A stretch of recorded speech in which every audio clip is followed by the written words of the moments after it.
Okay everyone, so in this video we're gonna learn how you can change your download location in your Chrome browser. So open up your Chrome browser. After that, just go up to the top right corner, click on these three dots, go down and click on this one, Settings. Now we're gonna go to the left sidebar and click on this one, Advanced. Go down and click on Downloads. Now go to this one, Downloads. We have Location. Click on Change. Now choose where you want to have your downloads location.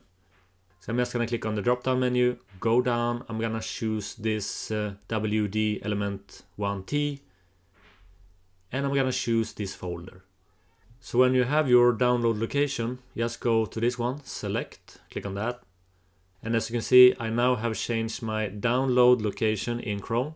If you like this video, you can always subscribe to my channel for more of these videos. Comment below if you have any questions.